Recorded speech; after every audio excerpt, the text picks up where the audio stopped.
Pengangguran di Indonesia melonjak 83.000 orang pada Februari tahun 2025, dampak PHK massal.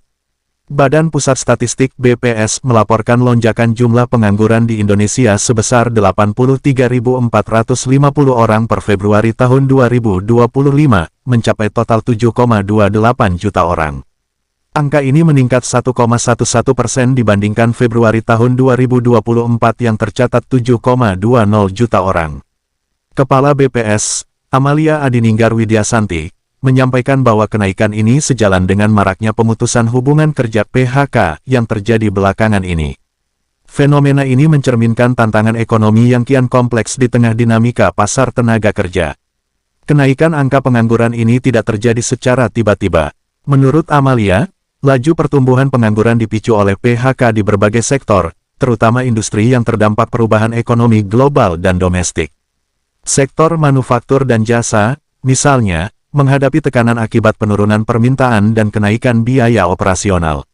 Data BPS juga menunjukkan bahwa tingkat pengangguran terbuka TPT mencapai 4,76% dari total angkatan kerja, mengindikasikan bahwa hampir 5 dari setiap 100 pekerja tidak memiliki pekerjaan.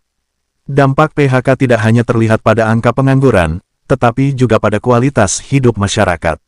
Banyak pekerja yang kehilangan pekerjaan terpaksa beralih ke sektor informal atau menerima pekerjaan dengan upah lebih rendah. Hal ini memicu kekhawatiran akan meningkatnya ketimpangan sosial dan kemiskinan.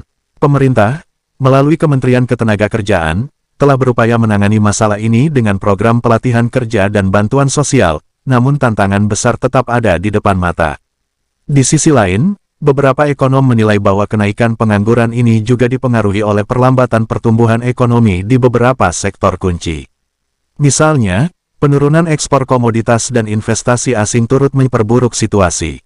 Meski demikian, ada harapan bahwa kebijakan stimulus ekonomi dan digitalisasi dapat membuka peluang kerja baru, terutama di sektor teknologi dan ekonomi kreatif. Namun, keberhasilan ini bergantung pada koordinasi yang kuat antara pemerintah, swasta, dan masyarakat. Kondisi ini menjadi alarm bagi semua pihak untuk segera bertindak. Pemerintah perlu mempercepat reformasi struktural di pasar tenaga kerja, termasuk memperluas akses pendidikan vokasi dan mendorong investasi di sektor padat karya. Sementara itu, perusahaan diimbau untuk mengoptimalkan efisiensi tanpa mengorbankan tenaga kerja. Dengan kolaborasi yang tepat, Indonesia diharapkan mampu menekan angka pengangguran dan menciptakan stabilitas ekonomi yang lebih inklusif di masa depan.